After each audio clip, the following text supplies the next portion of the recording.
Welcome to Not Easily Broken. My name is Taylor. I own Threefold Branding Company in Chambersburg, Pennsylvania. And this is our podcast where we talk with business owners through their stories and their marketing efforts. And we hope that you learn a little something along the way. Today, I have with me Lara from Lara's Mah Jong Edit. And I'm going to give her a second to tell you a little bit about herself and what she does. Thanks so much, Taylor. I'm Lara from Lara's Mah Jong Edit, and I run a social media platform that teaches Mahjong. And Mahjong is this crazy tile game that's taken over the internet. It is a Chinese-based game that came to the United States in the 1930s, and it is seeing a huge renaissance. Thanks a lot to kind of the companies that exist in the South that produce tiles, but I started my business to teach Mahjong both locally and all over the United States. So I use my online platform to do that. And now I also teach teachers how to do that as well. Okay. Yeah, when we first started connecting, one of the first things you said was like, Mahjong is not just an old people game. Because like, that's what I always hear it referred to like in shows and TV and stuff. Whenever I watch it, they're always like, go play with your grandma and play Mahjong or something. And that was the only exposure I had ever had to it until I talked to you. And like, my understanding is like when you picked up and started playing it until now isn't like that long, right? You're not like a 10-year Mahjong player. It's not. So I had a friend reach out to me in April of 2025, so not that long ago, asking if I wanted to play Mahjong weekly. And I was like, Mahjong, I don't know how to play that. And 1.5 weeks later, I taught myself and was ready to teach everybody else. And by May, I was teaching other people at our club and in our neighborhood. And then the rest is history. So yes, all new to me. And you are so right about the old person's game. I think it's so funny. Everybody remembers it from either Crazy Rich Asians or Bluey, because the grandmothers in Bluey play it. You know what? That might be where I'm hearing it from the most. Yes. But so it's such a fun game, and it's such a community driven game too. But it's all been a wild ride from April onward. I can't imagine. So when did you start making the content that goes along with it? Yeah, so after I had taught a lot of people here, I did some things at Chambersburg Country Club, and I had taught my neighbors. Somebody was like, you're so good at explaining it to it. You should just post some things on the internet. And I was like, okay. And I've done content creation before. I needlepoint, I've sewn my own clothes, I've done all sorts of things, but nothing's ever taken off. But in July, I was at my mom's house in Northern Virginia, and my son was at a play with her. And I was like, you know what? Her house has such good lighting. Maybe I'll just record a video. And that was the end of July. And I posted it on TikTok. And within 3 weeks, I had 10,000 followers on TikTok. From one video? Well, then I produced content thereafter. Okay, so I started producing. I recorded like 2 videos at her house. And then when I got home, I was like, okay, well, I'll record another and another. And very quickly, it grew fast. And I had no interest of doing it on Instagram because my most recent social media experience was for needlepoint, and nobody does needlepoint on Instagram. It's all on TikTok. So I just thought that was what people did. But in the Mahjong world, everybody's on Instagram and nobody's on TikTok. So somebody I met was like, I don't know why you don't just post on Instagram. And so started doing that in August. And as they say, the rest is history.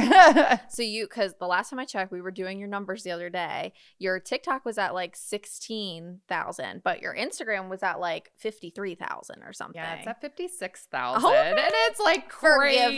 Forgive me. Not that I'm counting or anything. No, that's fair. That's fair. But yeah, I really don't post on TikTok that often anymore, and some of it is that the market there isn't quite the same as what I see on Instagram. And also, and I'm sure we'll talk about this, like I rely so heavily on systems to run my business. I work full-time as a VP of finance, and I do this. So TikTok isn't so friendly in that department. So there aren't auto DM options and ways to send things to my followers in TikTok. So I kind of deprioritized it, but Instagram is really where the lifeblood is. And I even repurpose content onto Facebook, and I think I have like 30 some followers there too. 30,000 some followers there. Just 30. Just 30 people. Just 30 people. But it's been interesting to see how 2 different businesses, like the needlepoint world versus Mahjong, have such different social media presence where Mahjong is entirely on Instagram. Yeah. And this is something we sometimes have our clients ask us is like, where should they put their energy? Because when you're already spread thin, like as a business owner, and you have to be selective, where are you putting your energy at? And we were just on 103, the news talk or whatever. And they had asked us that too. They were like, what are the pop-in social media platforms? And it really depends on your business and who you're reaching and where you're reaching and the age you're reaching. Like where they spend time is not universal. And some platforms have like higher ticket opportunities than more casual platforms like TikTok and stuff. So we even, now that we have moved into content creation almost as like our primary service, we have a system that allows us to cross post to basically every platform you can think of. And we're always like, these two are like your main, but I mean, we can do the other ones if you want. And even us, like our business just does nothing on TikTok. Absolutely nothing. Yeah, it's crazy too, even looking at Facebook versus Instagram. Like I can post the same video in 2 places and the response you get is wildly different depending on the audience. And even when I go to sell my products or my PDFs or anything, the response is wildly different. So understanding what audience is in what place is super important. And what I was finding is I was cross-posting on TikTok all the time, but then I wasn't responding to comments and I wasn't giving it the attention. And it's like, if you're not going to follow it all the way through, it's probably not worth it. But I definitely have a goal in 2026 to be a little bit more focused on making sure things make its way over to TikTok and then also making it onto YouTube, because I think YouTube is one of those places where it's totally underrated, the impact that it can have. Oh yeah, absolutely. But I've been just kind of cross-posting things onto YouTube Shorts, but I think even just trying to get more longer form content is going to be really helpful. What kind of, have you seen any success with the YouTube Shorts? I get a lot of, there are certain videos of mine that have really taken off on YouTube Shorts. So I really promote this one practice board for Mah Jong, which is incredibly niche. But it allows you to play Mah Jong by yourself. That gets a lot of traction on YouTube because people are trying to teach themselves and they want to practice and things like that. And then the other thing, I have another PDF that has cheat sheets that you can include when you're playing Mah Jong. And that's another one that really flies off in YouTube. And I think it's really because they're people who want to learn on their own. And so they're looking for ways to grow those skills. And that's one of the things too, as the business owner, you kind of have to get into the mindset of like, what are they coming here for? Like when people are coming to YouTube, they're searching with intention a lot. The whole like YouTube Shorts and stuff isn't something I've broken into much. I've got a, I don't know what generation my dad would be, but God bless him. He loves those YouTube Shorts. And he's a YouTube short scroller. And so in my head, I've just been like, oh, that's like my dad's thing to do.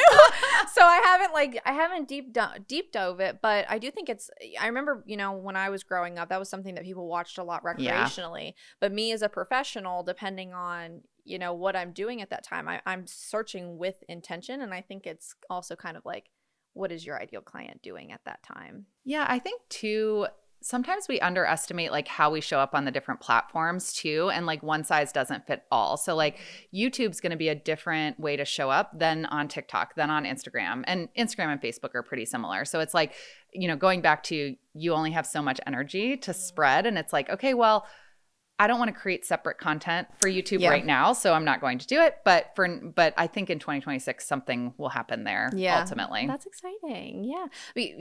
When you are already wearing so many hats, if you're gonna take the time to post on social media, you may as well do it correctly to where you're not just spinning your wheels. And these are little sound bites that people hear me say 101 times because I feel so passionate about it. So I knew that we at least had to like touch on the growing the business throughout that. With growing your business, kind of it taking off through social media and then you being like, oh, maybe this could be a business. What have the pros and cons of that order been like? Like it wasn't like you were like, oh, I'm going to, definitely do this and teach Mah Jong.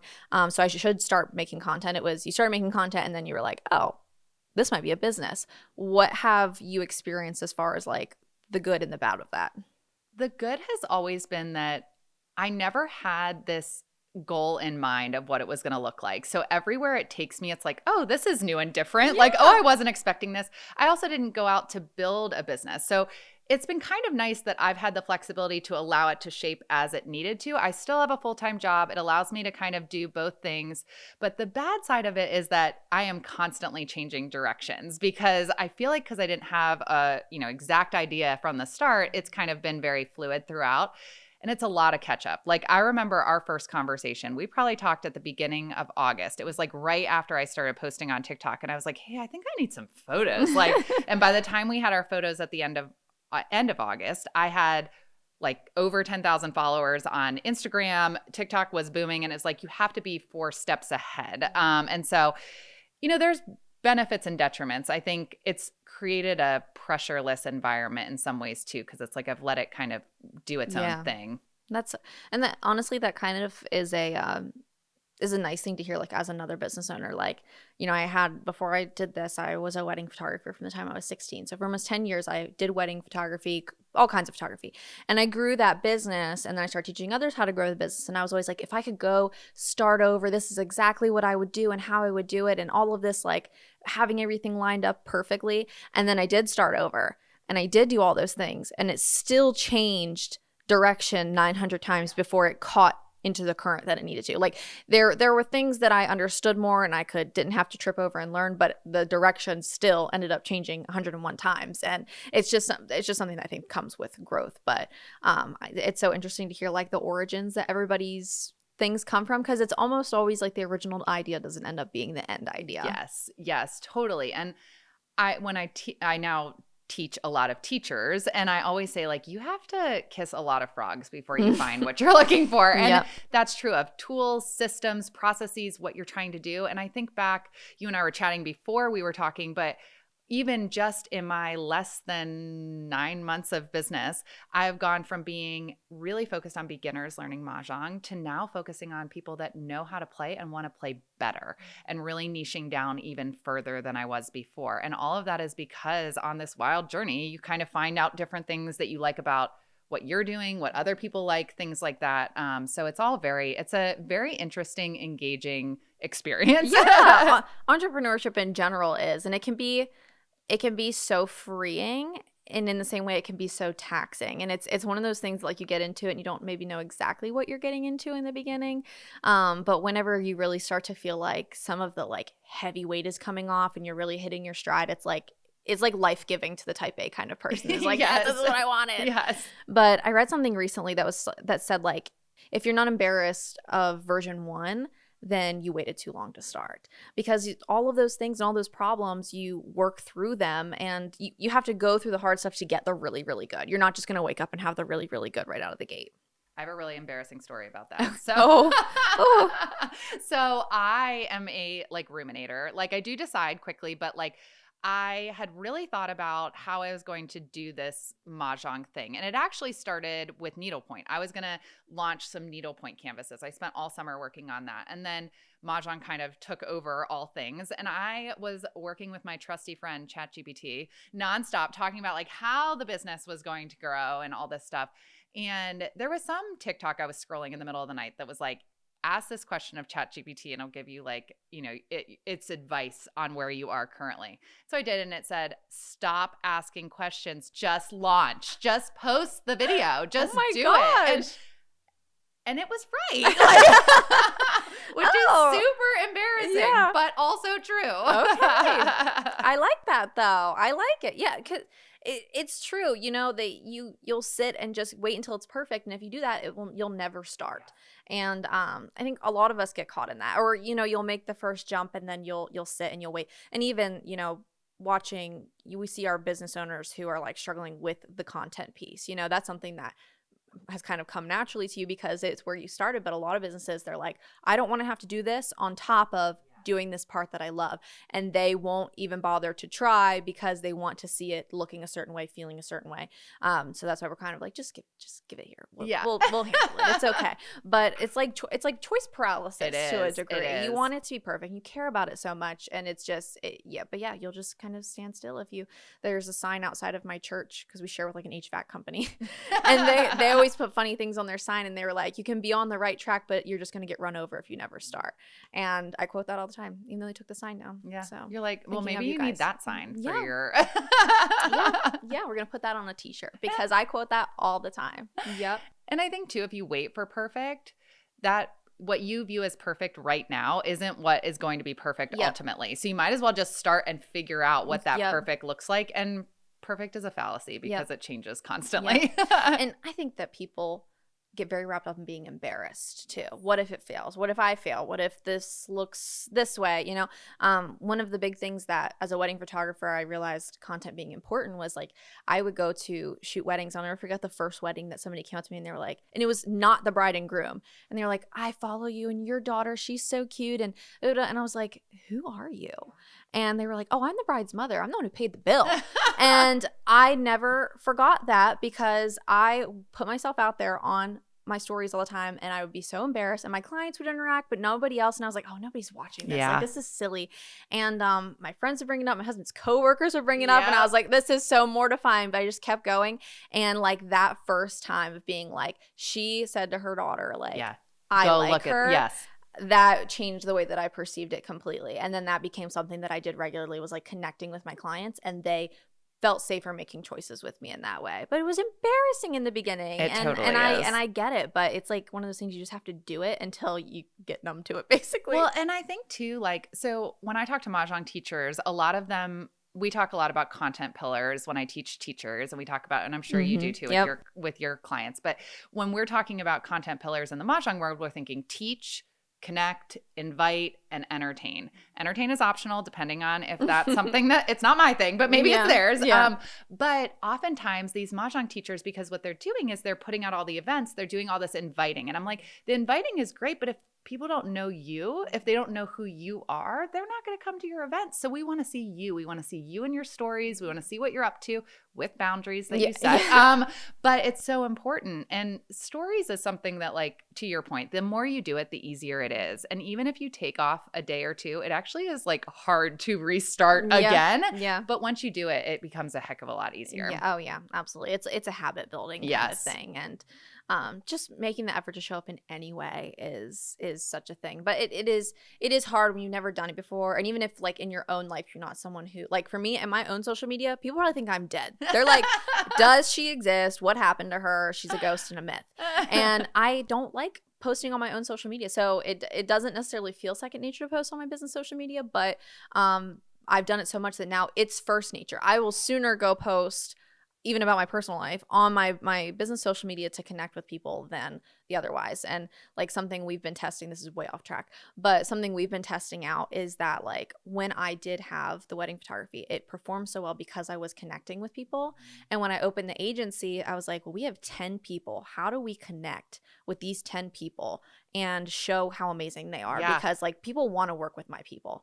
And so we had the idea of, we're all going to make our own individual Instagrams link back to the business. We have no idea what's going to happen. This is so beta. Like, I don't know what's going to happen, but we were like, let's just try it and show up organically on those, make the business, but show up organically on those and see what happens. Because, like, people respond to people that make them feel safe. People don't like to make big jumps. And if you've listened to other podcast episodes, I say this all the time. People like little tiny baby steps. They don't like to make big jumps. And knowing that you're someone safe that they can come to if they do make a mistake, it makes all the difference in the world to feel safe, especially with a teacher or a guide. Yes, totally. I completely agree. And I talk about it all the time too. I'm like, we want to see your face. I think your face, it's so beautiful. I just want to see it. Like, please. And I also talk about branding too. Like, it depends on what, in the Mah Jong world, you'll find a lot of brands are like, and I'll pick on my friend Abby, Boston Mah Jong. And, like, that's a great name, except Abby, you're the one who is going out there and teaching everybody. So I also talk about, like, yes, we love a good brand name. Boston Mah Jong, that's amazing.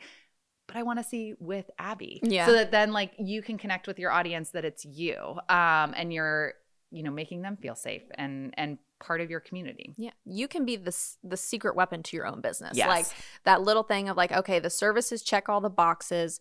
Now what's keeping me from making a decision? And you can be that secret little bonus points, I'm really fun to be around, or bonus points, I'm really good at explaining, or that's when you come into the niche of, like, bonus point, I specifically teach you, and when we talk about building a brand, something we so often talk about is inviting people into your story, because that's all marketing is a very complex version of storytelling.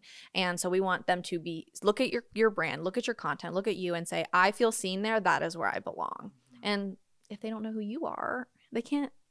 They could, but if you are a solo businesspreneur, for lack of better phrasing, and you're trying to have one-on-one classes with people, then absolutely. And you and I were laughing about my name earlier. Like, one of the reasons why Lara is in the name is because people often can't pronounce it and they can't spell it. And so I was like, if I am doing this, I am putting my name in the brand. And actually all my other like social media handles all have something with Lara or Lara in it, because for me, that's really important. It's like, okay, it's me. I want you to know me and all the aspects about me. So that's why Lara's in it. Now you say it so many times on social media, they can't mess it up. Even if they try. I know. That's what I was second guessing myself. I was like, her name is definitely pronounced that way. Like, it's not.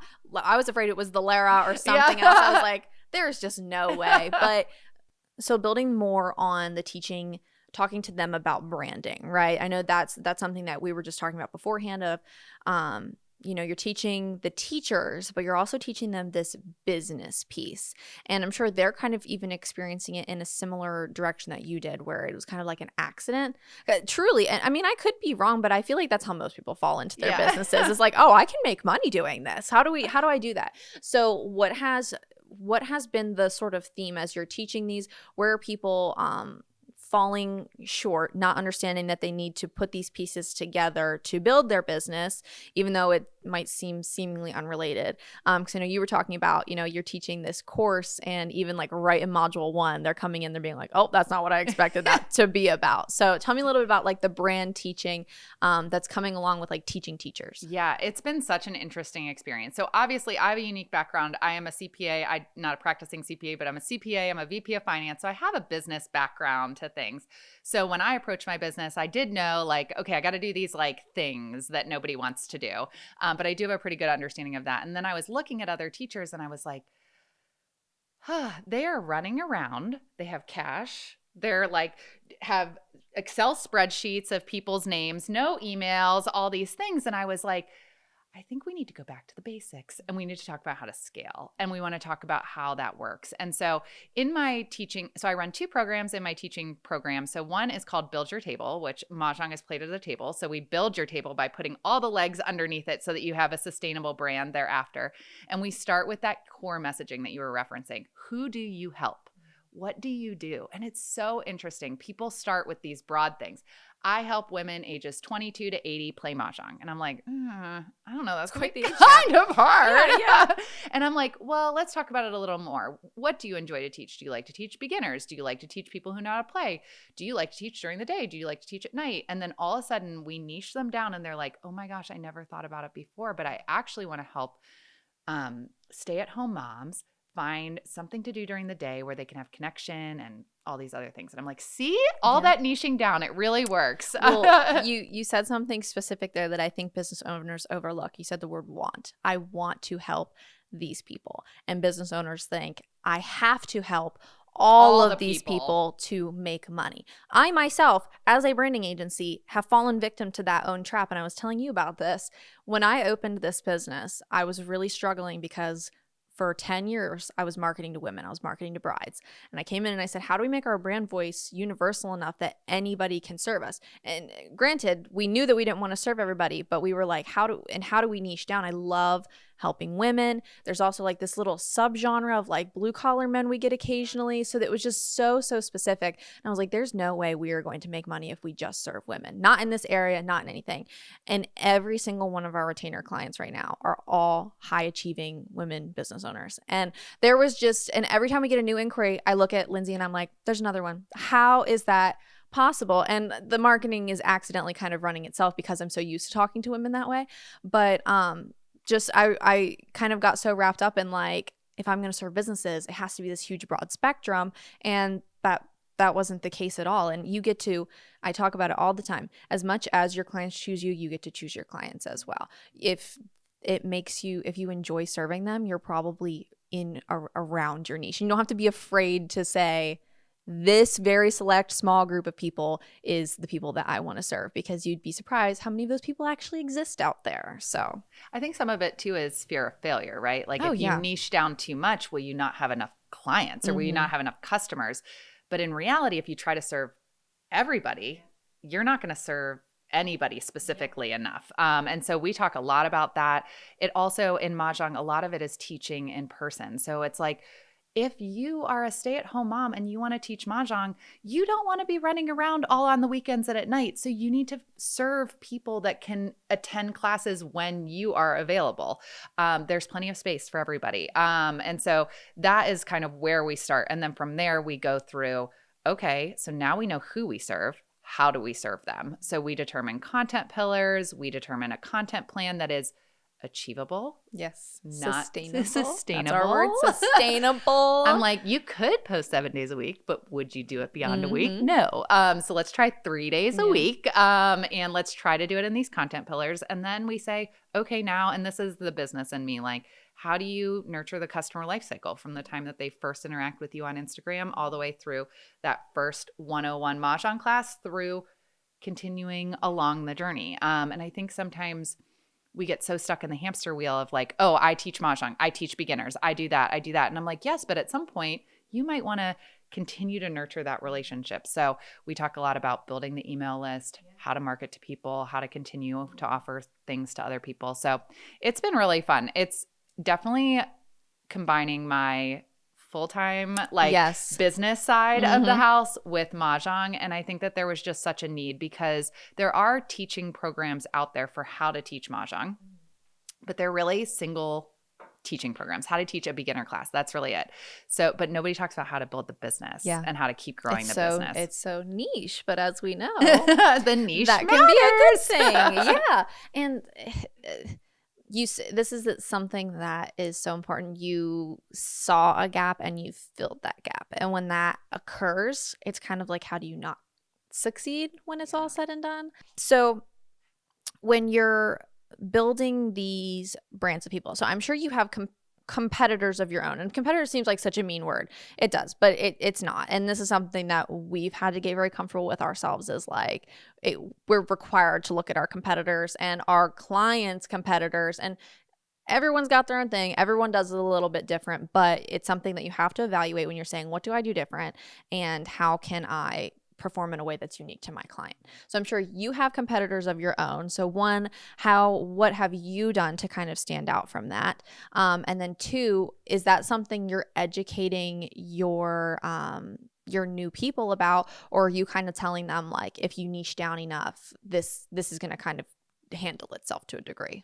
Yeah, so from a competitor standpoint to mine, which you're right, that word sounds so like awful. Like other people in the space that do things similar to you, maybe with a lot more words.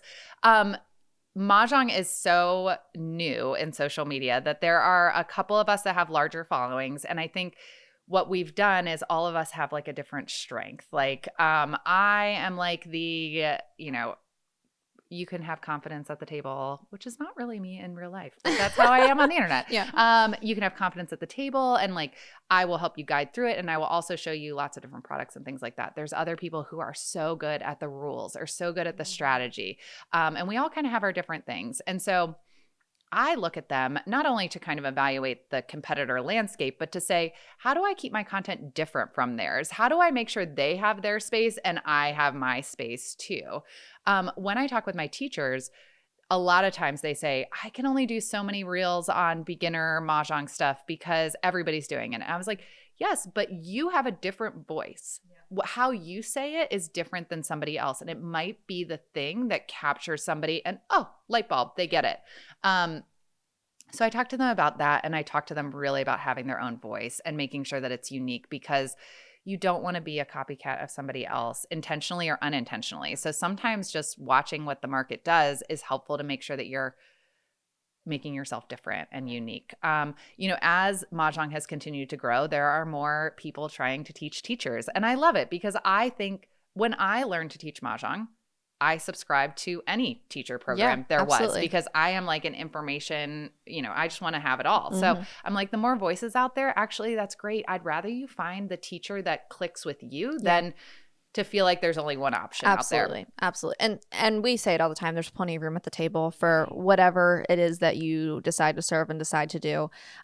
We have another client that affectionately calls them niche neighbors. So like they are the same niche as you, but they're a little bit different. So like when we were analyzing her competitors, clicking from one to another to another. And she's specifically a functional diet. Lindsay will never forget that because she had to watch all of the videos. You had to watch so much of it. She edited the videos. Functional diagnostic nutritional practitioner. I'm looking at our intern over the camera. So that's like basically like holistic nutrition. And when you look at all of the different people who do it, there's like some that are talking about weight loss and some that are talking about, specifically the stuff that goes in our foods. What are you addressing? And like she's specifically perimenopause. So it's this big overarching concept, but there's so many little like branches of it that there's so much room for everybody. Yeah, and it's so easy to get in your head too about it. I catch myself doing it all the time. Like you compare. Even when with a clear mind, like that this person on Instagram is different from me and therefore we have different, we are niche neighbors. Mm-hmm. That's okay. Yes. Like it's okay. Your business is not going to crash and burn. It will be okay. It will still exist. Yes. But it's hard when you're an entrepreneur because, I'm used to a salaried based job. So, in that I go to work, I work hard every day, and I know that I'm collecting a certain paycheck at the end of every pay period. Where an entrepreneur, like it always feels like there's more that you can be doing and there's more that you can do. And what happens if you do put your foot off the gas? And so one thing I also talk to my teachers about, and this is again, the finance coming out in me, is kind of those income streams. And we want to make sure that they're diversified and that, like I mentioned, so much of Mah Jong is teaching in person. Well, what happens if you get sick? What happens if your kids get sick? How do you think about that? And so we talk about kind of branches of income. So like affiliate income, teaching, PDF sales. I have my own membership community as well. So to build some recurring revenue, things like that. So I think sometimes we get so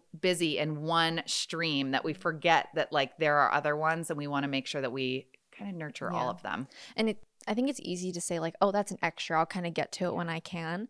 And something business owners don't talk about a lot, and it took me quite a long time to figure this out myself, is that when you are a business owner, you almost can't help but link your value to your business, your own personal value, the way that you feel about yourself to your business. And it's so all encompassing. And I don't know how to explain that to people that don't have that.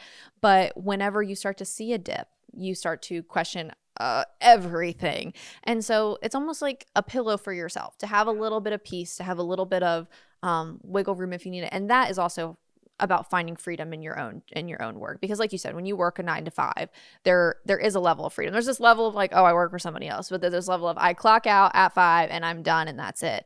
But when you're a business owner, it can be so taxing that those things that you're kind of treating like extra can actually be like your saving grace at the end of the day. But you have to take the time and say, I'm going to deal with this so that I can have ease later on. Yes, totally. Like, and I have those discussions all the time. I have a full 101 Mah Jong client list. I don't have time to do anything else. And yeah, that's probably true. But is that what you want to do? Like, is that it's just you want that diversification as much as possible. I use this analogy in work, like real work all the time, about it's a manager analogy. And it's like you are pushing a wheelbarrow that has square wheels on it and you are struggling but you don't have time to fix those square wheels. And everybody is rolling past you with their wheelbarrows with round wheels. And they're like, come on, just fix your wheels and you'd be going. And you're like, no, I'm so busy. Like, I'm just going to focus on what I have. But sometimes we have to take the time to fix the square wheels. Yep, absolutely. Absolutely. That has been a lesson here for us. Threefold just crossed 1 year old. So it's been a journey to go from just being me to now there's all these people.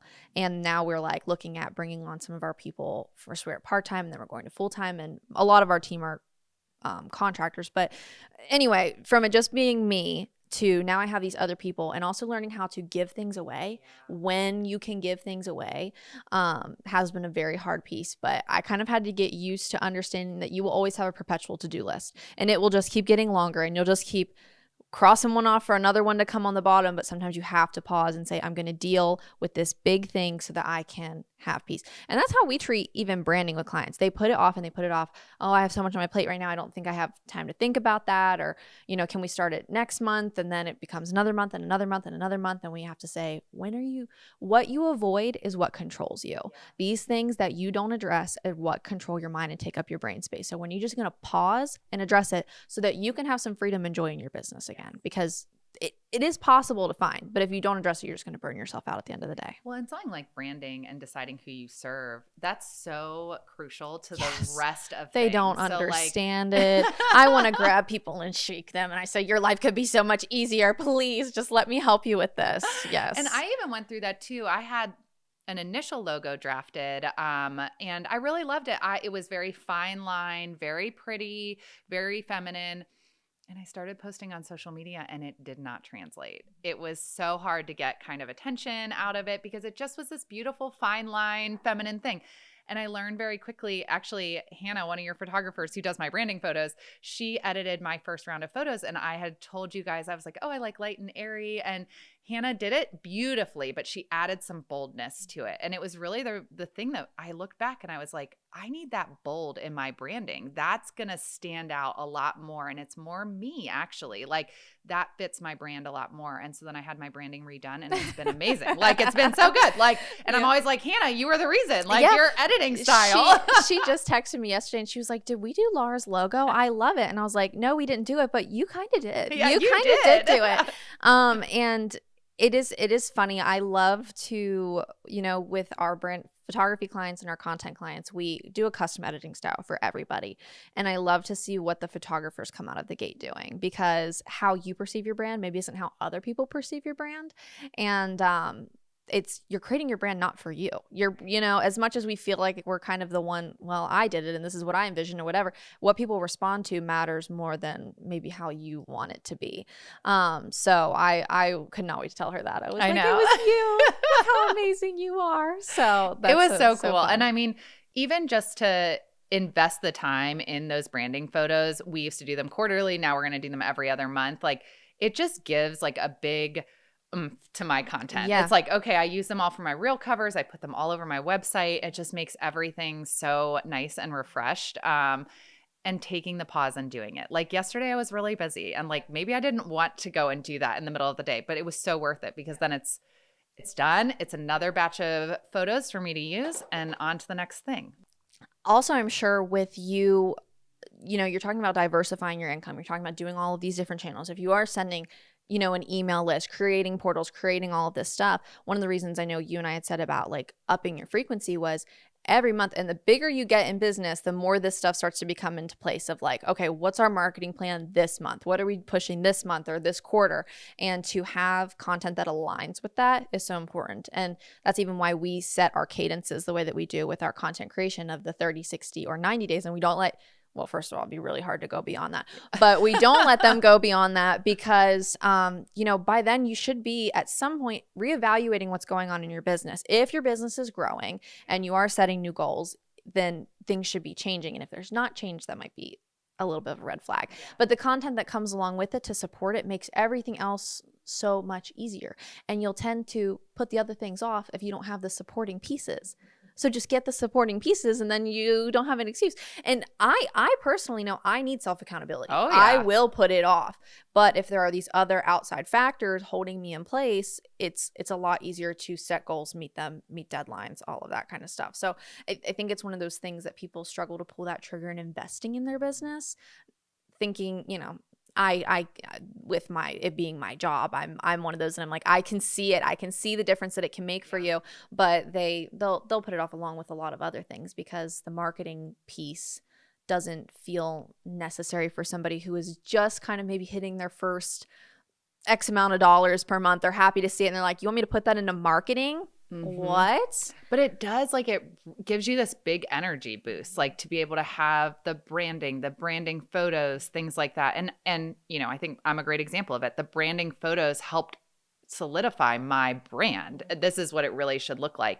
And I love upping the frequency because you're right. It also will make me think about it in those phases too. So it's like, okay, well, we just had photos. It's February. So now in the next month or so, I need to be thinking about what are we going to photograph the next time that can be new and different and add some variety to things? So it's been such a great, and I love professional photos. I think professional photos are unlike anything else. But it's been such a good investment for me to kind of do that. And I think as a business owner, like going back to you kiss a bunch of frogs before you find your prince, like I have hired a lot of VAs and I've hired, different, services, and a lot of them haven't worked out. And that's okay, because what it did was a waste of money, but it solidified what I actually needed. And as I'm looking in 2026, it's like, what do I need to make my business run? These are the couple of things I absolutely need. And so sometimes you do have to take some missteps to get there. Yeah, absolutely. I do that every year after I do my taxes, and I'm like, I spent how much on that? And kind of going back and reevaluating, and was that worth it? How can I change? And, even now I've had the same like CRM for upwards of 5 years, and I don't know if you got emails today. I did get some emails today. Yeah, we were like, this is not working for our business anymore, and having to say, okay, we need to pay a little bit more money, but this is going to take time off of our plate. It's going to make our user experience better, and our collaborative experience better and stuff. And it takes a lot. I remember the first time I ever spent money to learn, and it was that course that I bought that taught me, it was about becoming a 6-figure photographer. And I remember it was like $2,300. I got a t-shirt. I call it my $2,300 t-shirt. Yeah, that is an expensive t-shirt. Yeah, that's an expensive t-shirt. And I talk about that all the time, because I remember putting my card number in that day, and they were like, we guarantee you're going to make your money back. And I was like, this feels like bullpucky, but I'm just going to do it because I need to grow. And if I'm going to do this full time, this is what I have to do. And I remember taking that course, figuring out how to raise my prices. I raised my prices, and I said, I'm never going to book another wedding again. And the very next inquiry I got, they came in, and I remember I used to be like, $200 deposit, anything's fine. And she gave me an envelope with $1,000 in cash, and she was like, deal with it, like put me in the books. Yeah. And I was like, what is going on? There is no way that flipped the switch in my business. And they were right. I made the money back several times, many times over. But that first step was terrifying. And pricing is like the worst. Like I struggle so much with it. Like even my Build Your Table program, when I launched it in beta, I charged a very, very, very small amount of money, and I've raised it one time, and I'm going to raise it one more time. And I always go back and forth, like nobody's going to book it. And so then I raised it from the first time I did it for $15 for a 6-week program. And then this past time I did it for $50 for a 6-week program. And I'm going to do it higher the next time. But I thought when I did it at $49.99, nobody was going to do it. And I launched it within 4 hours. It filled at 20 people. So then I raised it to 25 people and 30 people and 35 people. And we were full. And I was like, oh, I guess I should have well, perceived level of value is a thing. Yeah. Like if I'm, some people will pull a trigger just because it's cheap. Right. But first of all, you're getting people that are more serious about it. And if they can look at it and say, oh, if it's worth that much, it must be good. Like there are certain things now where I've gotten so into that headspace that I look at something, I'm like, that is too cheap. I am not buying. Yes. That does not seem right for the level that I'm looking to get back from it. And your ideal client is going to be honed into those kinds of things. And that was something that like I really, really learned a lot of these lessons. Like I said, learning how to be a wedding photographer and earning, because it is such a saturated industry. You want to talk about niche neighbors? Girl, welcome to South Central Pennsylvania. That's all we do. And how to change my business to have a little bit of an edge to it, and also not kill myself by taking as many clients as possible. That balance was really hard. But as soon as you find that and realize that there are people willing to pay for your really hard work, as long as you lay out the value for them, which also includes having a high-end brand, showing up, showing that you're consistent, showing that you can do a good job over and over and over again, you would be so incredibly surprised what a difference it makes in your business. Yeah. I mean, people always comment, they're like, you're so present in like your DMs, and you're present on stories, and your presence in the comments. And I'm like, yes, that's part of my brand. I want you to feel like you can reach out to me. Like, yes, I'm not going to be responding to emails at 2 a.m.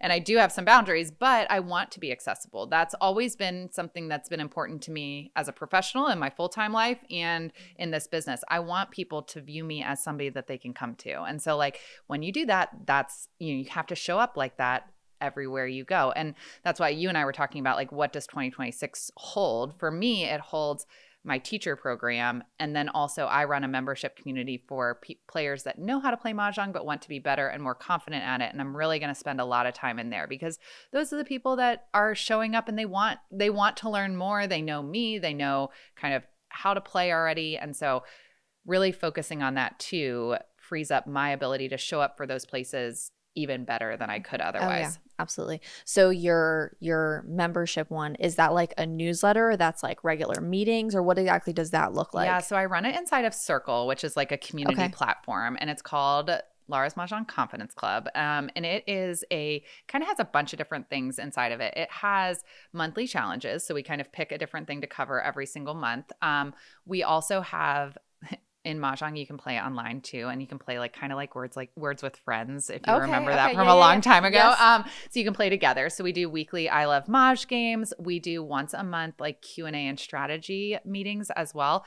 And then like I kind of call it, and it's really silly to say it, but like Laura in your pocket. So there's like a chat function where people can post things and post when they get stuck in games, and we can work together. So it's kind of this mix of like lives, group play, and then just this community where people feel like they can ask questions. And Mahjong, American Mahjong is interesting because so the Mahjong that you see in like Crazy Rich Asians is Asian Mahjong, and it stays the same. It's the same all the time. American Mahjong changes every year. So I don't know if you remember from that first, like that blue card. Yes, I remember the card. Yes. So the card changes every year and it comes out in April. So we're coming up on new card season. And so there'll be a whole new batch of content starting in April to talk about this new card. And so having a membership community, they're going to be the first ones to get any strategy tips out of me on that new card. They're going to kind of be the ones that I think right now I'm not taking on new private Zoom lessons, but when I open it back up, it'll be to the people in that community because you kind of want to nurture that community that's invested in you. So I'm really leaning into the community model because I do think it's a good place to find yourself. Oh, I think so too. And like you had said, I have never personally played Mahjong, but I know that you had said that it was like a very good community team building kind of thing. And I think that there are a lot of people in the world that have very niche things that they love like that, and they don't feel necessarily seen by everybody. So I'm sure that really feeds something to them. Or means something to them. When I think about the clients that I have, oftentimes it's somebody who is nervous to go play in person and they want some extra help, or they've played a couple times but been totally lost and they don't want to be the person that doesn't know what to do. And like there's something so fulfilling about that. It's like I want to give you the confidence so that you can go and play and you can go enjoy it. And I always remind people, I just did a post this week. It is supposed to be fun. This is supposed to be a game. So we need to have fun. But it's been such a good journey, and to your point, it's a wild ride. Like you start thinking it's going to be one thing and it's a totally different thing at the end, but it's just been and you're not even close to the end. No, you're barely out at the beginning. I know. I'm like still very, very, very early on. It's crazy, which is amazing. Like how much more could it grow? There's just going to be so much more that you don't even know is around the corner. That's the thing. It's like what could be next? Like I went to Dallas is like the American hub of Mahjong. It's where all the tile brands are from. And I went in September, and I was like, kind of in it, but not as much as I am now. And it was fun. And I'm going to Dallas next week, and I am meeting all different tile brands and all different teachers. And I'm like, oh my gosh, I couldn't have even imagined what this would have been like in September. That is crazy. So it's fun. Yeah. It's fun. I can't wait to see how it all plays out. You had told me that you're going to Dallas. Is there another trip? I thought there were two. I'm going to Phoenix for work. Oh, okay. And then Dallas for Mahjong work. So I kind of have to switch hats a lot, which is kind of interesting. But yeah, so I'll be in Phoenix for work, and then I'm going to go to Dallas after that. But I actually have a bunch of travel planned this year. So I'm going to Nashville, and I'm hoping for Charleston as well. And those are both Mahjong related. Okay. So that's kind of what my next question was, is like, what is the big like exciting thing this year? Like what about your job right now is really like setting your soul on fire? Like you're so excited to be doing this. The teacher stuff is setting my soul on fire. Yeah. Like meeting with these teachers one-on-one and then being like, oh my gosh, I never thought about that. That's just amazing. But what's crazy is if you know me in real life, I do not like to leave my house. I do not like to travel. Like Me either. That's why I'm a Zoom Mah Jong instructor. But I have all these trips planned and I'm going to all these places and I'm meeting all these different people. And, we moved here from Northern Virginia 3 years ago. I guess it was. Yeah. Okay. And my husband's from here, but I am not. So Okay. I've always been I didn't really know people. Mah Jong has gotten me to know a lot of people. Being pushed to travel and go meet all these different people and see what they're up to, learn from them. It's been so fun. My Nashville trip is participating in a Mah Jong tournament, which many people are surprised to know I've never done that before. But I'm like, I can do it. Yeah. And I've never done it before. So I promise you I'll take you along for the ride and you can do it too. Absolutely. And there's this really special thing about having a business that does push you out of your comfort zone, and you don't appreciate it in the beginning. Yeah. You do not. You're like, this is so ghetto, but it really is such a gift. And, it's taken me a long time to change that perspective, to watch not just me, but also my team be pushed out of their comfort zone, to learn new things, to try new things, to have conversations they haven't had. Every time I give Lindsay a hard drive, she's like, I feel like a professional. I'm like, girl, try something new. She's like, okay, what does this do? And so there's just these, it's so exciting to watch them be excited and them to try new things, but also me. And there's this big piece of believing that you're qualified enough to be in the room that you're in is so hard. We're part of the CVBA, the Cumberland Valley Business Association, and we had a lunch and learn in September. And I was terrified to go teach these people. And I've taught these principles to my team. I've taught these principles to my my clients and stuff. But to go in front of these people, all of a sudden I was like, I don't know what their backgrounds are. They could do anything. And we walked in too, and she said, this is the first one that's ever sold out. And I was like, great. I'm going to go throw up real quick. You're like, I'm so good. happy. I'm good. And then we taught it, and it's all these, people that own really successful businesses have been around since I was a kid. Yeah. And I had this huge imposter syndrome, but the amount of outpouring of that was amazing. We learned so much. Leads even that we got from that was insane. And something about that was so qualifying, and felt good to know that you might not believe that you belong in the room that you're in, but the more you do it, the more you're going to walk in with confidence and say, yes, this is what I'm doing. And this goes even back to the social media thing, showing up for the first time, any of it. There is this piece of pushing yourself out of your comfort zone, and then you get this boldness that you didn't have before. I pitched my business to a stranger this morning, and I was like, I can't believe I'm doing this. Who am I? And I got no shame about it. What's the worst they're going to say to me? No. Exactly. They're going to go complain about me later. Okay. All right. What we got to do, we got to do. So doing that and going places you've never envisioned yourself going is I don't know. Even now I say all the time that I can't believe that I changed courses again from what I did to what I did after all that work I put in. But it's just, I quote her all the time. I think I quoted her on our first podcast. I had a teacher when I was in high school that used to always say she didn't know what she wanted to be when she grew up. And changing and evolving is all part of the human experience. And something about that, having a business puts your feet to the fire. And it can be so exciting. You never know what's around the corner. You don't. And I think too, that imposter syndrome, it's really prevalent in women-owned businesses as well. And as somebody in finance and accounting too, in a primarily male-dominated profession, it exists there too. And it's I can talk to other people about how they shouldn't have imposter syndrome, and then I have it myself.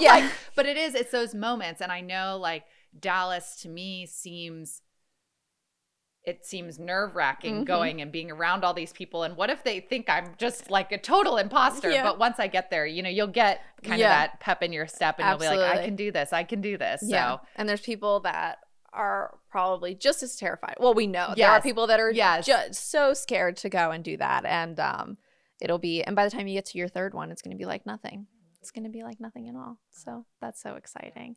So the teacher stuff, to clarify, you're not this is my own question in my head.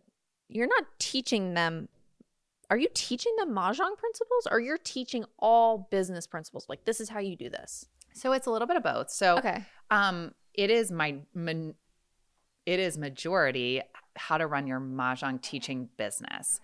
it is also complemented by how do we do continuing ed for Mah Jong instructors? So there's so much that exists around how do you teach beginners, but there isn't this like ongoing model. How do you continue to do this? So in my teacher community, there will be each month will be kind of 50-50. So there'll be a teaching concept and a business concept that we do.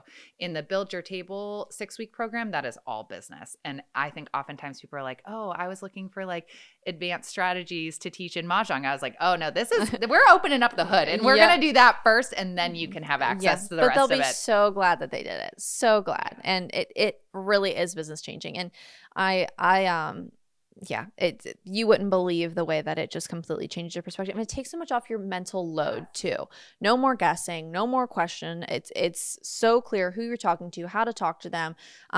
We've picked ours apart so much that we're like, here's an exact little script that you can say every time this question comes up or this, and it's already worded as a marketing statement. Like, there is so much relief in that, but a lot of people are too afraid to do the work to get to that. And they just don't even know what they're missing. So I know. I have like a massive messaging doc for like my entire brand. And then like for everything I launch, I do a separate messaging doc. And it That's just smart. helps like anchor it down. And then like as I'm working on social media or as I'm working on newsletters, it's really nice to be able to refer back to it and be like, does this align to what I was intending? And so I love those docs. They are really annoying to put together and the last on the to-do list always. But once you have them, it makes things so much easier. And as you're thinking about outsourcing as well, like say you want to hire somebody to help you, having the messaging docs and kind of those guiding principles on each one of your products that you have or platforms or whatever the case may be, makes it so much easier. So then you can hand that off and be like, this is what I'm doing. Those things are so...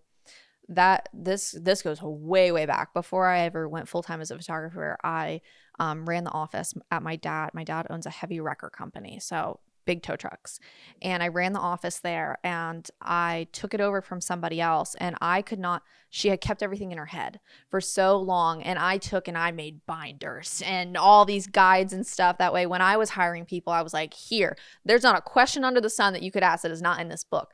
And now that I have a team, like, oh, I'm doing that again, because that freedom, even for my own mind, sometimes you have this backlog catalog. My husband talks about that scene from SpongeBob where all of the files are there and they're on fire.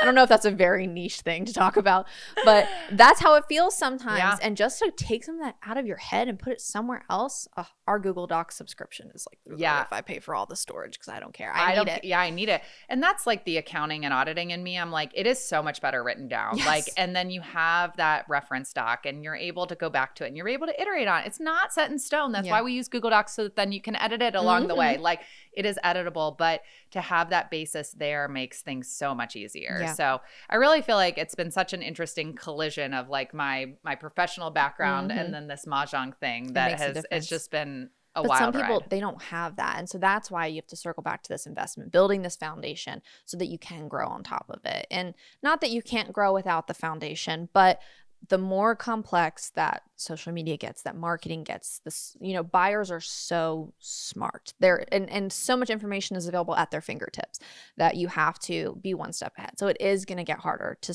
build businesses from now on without those foundational pieces. So if we're questioning anything, it is that this stuff has to stop being put off. Like, it is something that you have to invest in. And if you can invest in it in the beginning, what a gift to yourself that you're giving, truly, to skip the tripping over your feet session. And like, if you don't do it, you will burn out sooner because you won't have the systems in place to be able to scale. So let's say you start a business, you don't do the foundations, and all of a sudden you have a full roster of customers or clients, and you don't have, you're just running through it. Well, now you're exhausted. And if we had built some foundations at the beginning, you would be serving what you believe is your right customers and things like that over time. That whole niching down thing. It's such an important Nobody thing. likes to hear it, but it is so crucial. And that could be a whole other thing, talking about burnt out business owners. And, that's what we're on a mission to help prevent, at least in the little corner of your business that we're able to do. And 100%, if they are coming to you and taking those classes and establishing those things, I'm sure they are going to experience that freedom as well. because you can find freedom in running your business. You don't have to be a slave to your business. You can find some kind of freedom. So as we wrap up here, we would be remiss if we did not talk a little bit about Threefold and how we connect, because especially hearing you talk, you're so well versed in these things as it is. You're like, why do you need Threefold? What are they even doing? So Laura came to us for the first time it's been a few years before we renamed. Before we were Threefold, we were called the Tay Photo Co. I had a partner named Emily, and we did pop-up headshots. And at that point, we even didn't totally have like a niche down for what exactly we did. So you came in as is it with the business you're with now? Yeah. Okay, same business, for headshots. And then later we changed to Threefold. We started focusing on branding and branding photography. You circled back at that point, and I recognized your name right away, and I was like, why do I know that name? I actually searched you on our CRM and your headshot popped up. And so at that point, we started serving you with the photography, and that's what we've continued to do. So not quite like content creation like most of our oncoming clients are, but still certainly a retainer degree to where we're coming out and we're collaborating with you regularly. And you were actually one of the first people that I didn't take on as my own self, because I was having to say, where are my lines so that I don't kill myself trying to run this business. And so it was terrifying for me to assign Hannah to you. But I knew, I think we had just brought Hannah on at that time actually, and I know her skill as a photographer so well. I was like, there's no way she's not going to just absolutely crush this. So I love hearing you say that you have such a good time together and that it works out. And I know that you had said that, it helps you stay oriented and all of that. What has the overall experience been like to have this stuff that supports your business? And is it something that you would perceive yourself continue? I mean, it's already changing, right? From how you originally did it to what it's doing now. Do you perceive that being something that you invest in long-term in your business as you continue to grow? When I was thinking about what did I need in my business very early on, like I had started in July, I think I reached out to you at the beginning of August. I was like, you know what? I am just not good at professional photos. That's not my thing. And I think it would really elevate my brand. And that's really what I did. And so much of my business is outside of Chambersburg because of its virtual nature. Yeah, and that was all something of that. I wanted to touch on too. Yeah. And I was like, if I'm going to pick people that can help me, I'm going to try to do it locally. So we hired an accountant locally, and then I was like, okay, I really want to find somebody that can help do branding locally. And I was like, oh, I remember doing these headshots. And I saw that you had changed your brand. And so, but it has been such a wonderful experience having the consistency too. So I think if I hadn't done that, maybe I would do branding photos or product photos with somebody, and then, oh shoot, it's been 6 months. I guess I need to do it again. I need to find somebody. I need to do it. We need to start all over. But what's been so nice is this connective tissue that's existed with Threefold. It's well, we knew each other sort of beforehand, but we created this relationship, and Hannah and I have this relationship that we were joking yesterday. She almost knows how to play Mah Jong now because she's watched it so many times. But it makes it so much easier. We talked about those hard things that you have to do in business. Hard being a relative term. Yeah. Taking time to take the photos. Okay, well, I'm going to meet Hannah. I know Hannah. Hannah knows me. She knows how to set everything up. We can kind of do the things we need to. So it's been so amazing. And I know we're talking about using Threefold for some other things this year as well. I think my business is a little bit unique because I am a content creator technically. But I think all the things that you all offer really does take the lift off of businesses and allows them to say, okay, I'm going to invest in this and I'm going to have the right people do it so that then I can continue doing the things that I love. And that connection piece of, you getting to know Hannah, that's something that we feel. I was just rewriting our onboarding document the other day. You talk about those things that you just have to put a pause on and go back and do. And writing about the teams and the reason that we assign someone to you that can follow your business is because it does become so second nature. And it's so easy for them to just come and serve you. And even the mini sessions, if you guys hadn't already done 2 full ones where I was like, they're killing it, they're rolling it out, I would be concerned about you saying oh, let's cut it down to a half hour. But your feedback over how you've been able to connect with Hannah to achieve that was okay, that sounds like something that's definitely doable, and more bite-sized for you to fit into your schedule and that kind of thing. But that's why we lay out the stuff the way that we do, where the funnel of people is so important. Of you come kind of through me, we give you to the team, we introduce you, and then you're with those people for life. safe because they, you know, everyone asks us, so we used to have the bird logo with like threefold and the little birds. And we changed to the jerseys because we just kept saying, we want to like actually you to feel like we're on your team. Like we're literally a part of Lara's Mah Jong Edit. We're literally a part of your business. So that's why we ended up switching our branding because again, it's one of those things where like, how should other people perceive you to understand? So that we could come and be totally immersed in your brand and be able to serve you the best way as possible. And then you do feel safer coming back and saying, okay, I need this, this, and this. How can we achieve that? And that's really what we want to do is we want to be your partner throughout all of it. So, and then I get emotionally attached to everybody and my team makes fun of me. They're like, why can't you just like have a client? You have to do all this extra stuff with them. And it's like this ongoing joke that like, if we're at a content shoot and there's nobody to stand in, I'll stand in. Yeah, you're like,